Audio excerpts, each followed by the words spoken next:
सामने हो मंजिल तो रास्ते ना मोड़ना, जो भी हो मन में वह सपने मत तोड़ना, कदम कदम पर मिलेंगी मुश्किलें आपको, बस सितारे चुनने के लिए जमीन मत छोड़ना। दोस्तों, एक स्टूडेंट के लिए उसका पहला बोर्ड एग्जाम उसके जीवन का एक बहुत बड़ा पल होता है और वह चाहता है कि वह अपने इस पहले इम्तिहान में बहुत अच्छा प्रदर्शन कर पाए, अच्छे से अच्छा स्कोर कर पाए और अपने पोटेंशियल को अपने आने वाले सभी लोगों के लिए, अपने आसपास के लोगों के लिए एक इंस्पिरेशन बनकर उभरे, एक प्रेरणा बनकर उभरे। और ऐसा ही एक प्लेटफॉर्म, ऐसा ही एक मौका आपको देता है आपके जीवन का क्लास 10th का एग्जाम। आज के इस वीडियो में हम बात करेंगे कि आप क्लास 10th की तैयारी किस तरीके से करें, शुरुआत से ही किस तरीके से अपने प्लान ऑफ एक्शन को लेकर के आप चलें, जिससे कि आप अपनी मंजिल को पा सकें और बेहतर से बेहतरीन स्कोर करें। सबसे पहले अगर आपने इस वीडियो पर क्लिक किया है, इसका मतलब यह है कि आपके अंदर वह जोश है, वह जज्बा है, वह जुनून है, कुछ कर दिखाने की इच्छा है कि आप 2024 के अंदर अपने बोर्ड परीक्षा को जब देंगे तो आप सबसे बेहतर प्रदर्शन करने वाले हैं और क्लास 10th में एक बेहतर से बेहतरीन स्कोर लेने वाले हैं। सबसे पहले जान लें, बहुत सारे सवाल एक क्लास 10th के विद्यार्थी के मन में चलते रहते हैं और क्लास 10th का विद्यार्थी बिल्कुल मिट्टी के उस घड़े की तरह है जिसको एक कुम्हार शेप दे करके एक बहुत ही बेहतरीन घड़ा बनाता है और आपको भी उसी तरह के गाइडेंस की जरूरत होगी जो कि आपको पूरे साल, पूरे जर्नी में आपके साथ एपीएन क्लासेस रहने वाला है। आज हम जानेंगे किस तरीके से आप क्लास 10th की तैयारी करें। सबसे पहले अपने मन से एक सवाल को आप निकाल दें कि क्लास 10th बहुत टफ है।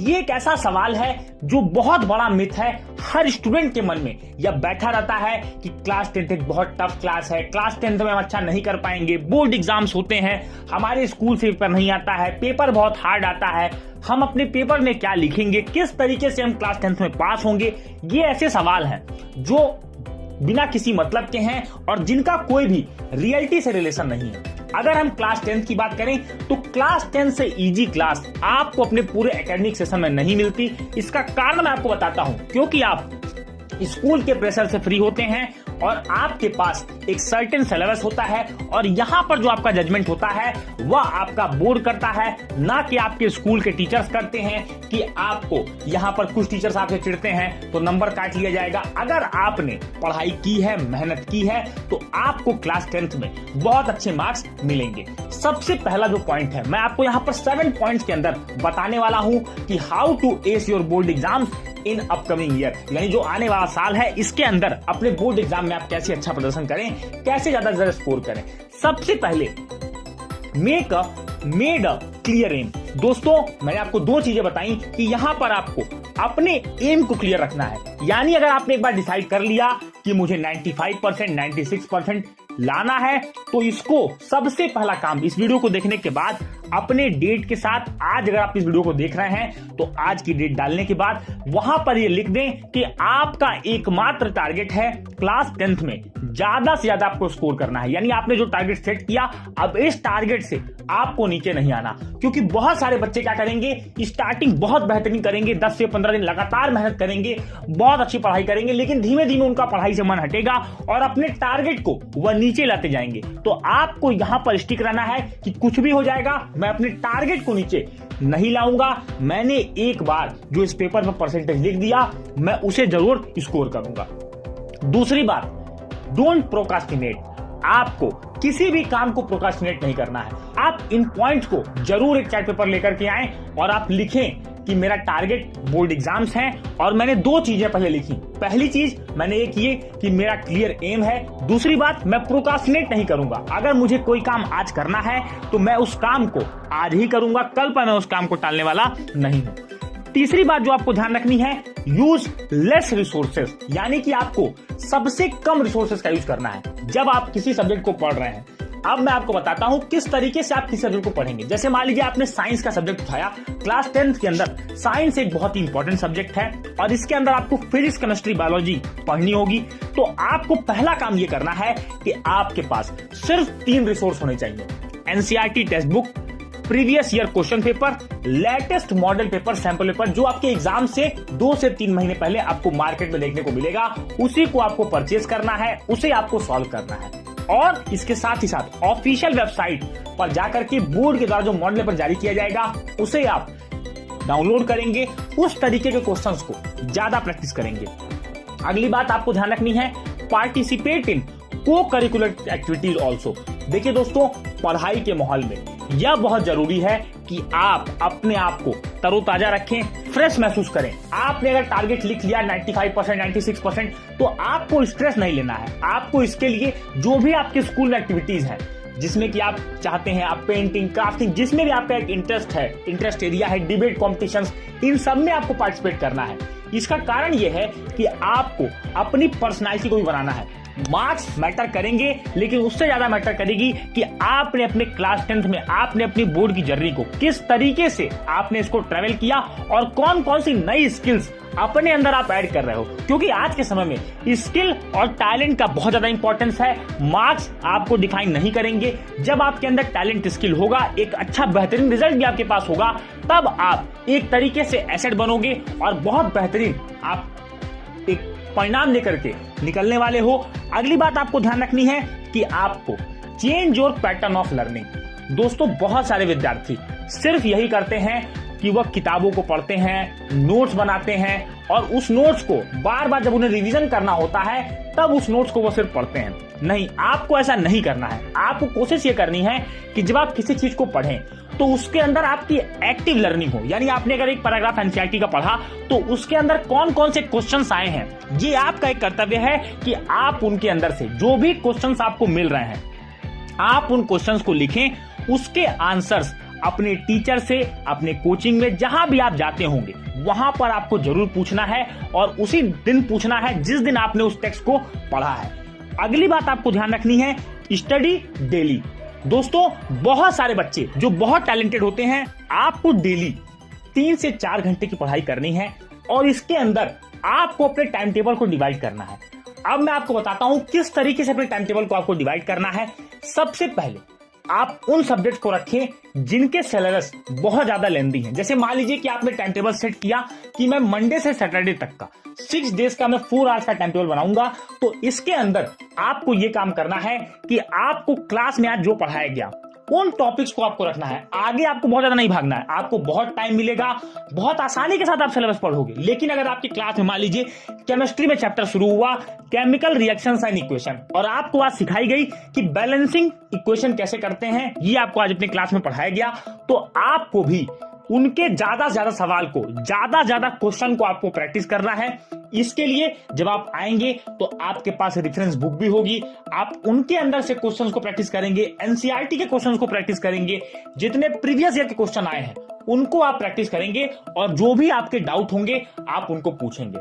दूसरा जो सब्जेक्ट मैं आपको बता रहा हूं जो आपको डेली सॉल्व करना है वह है मैथमेटिक्स। दोस्तों, बहुत सारे बच्चों की सबसे बड़ी कमजोरी होती है मैथमेटिक्स, तो आपको अपने मैथमेटिक्स सब्जेक्ट के लिए डेली 1 आवर निकालना है और उस 1 आवर के अंदर आपको ज्यादा नहीं, सिर्फ 20 क्वेश्चंस को सॉल्व करना है। 20 क्वेश्चंस आपके एनसीईआरटी के होंगे, एनसीईआरटी के एग्जाम्पल के होंगे।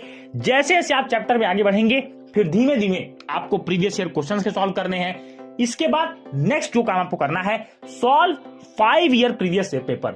दोस्तों, अपने एग्जाम के पैटर्न को समझने के लिए, किसी भी सब्जेक्ट में ज्यादा स्कोर करने के लिए बोर्ड के एग्जाम पैटर्न को समझना होता है, बोर्ड की पेपर पैटर्न को समझना होता है, बोर्ड की मेंटालिटी को समझना होता है, और ये हमें बताते हैं हमारे प्रीवियस ईयर क्वेश्चन पेपर।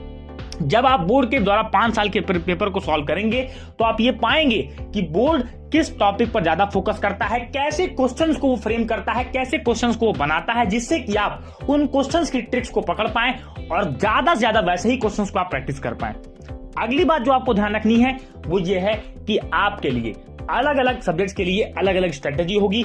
अब मैं आपको रिसोर्सेज और सब्जेक्ट वाइज स्ट्रेटेजी बताने वाला हूं। सबसे पहले रिसोर्स की अगर हम बात करें तो सिर्फ आपके पास 3 रिसोर्स होने चाहिए, NCERT, previous year question paper और लेटेस्ट सैंपल पेपर, जो कि आपको एग्जाम से 2-3 महीने पहले लेना है और उसे सॉल्व करना है। अगली बात आप करेंगे सब्जेक्ट वाइज स्ट्रेटेजी। देखिए, जब आप मैथमेटिक्स पढ़ते हैं तो मैथमेटिक्स के अंदर सबसे पहले अपने एग्जाम का ब्लूप्रिंट देख लीजिए।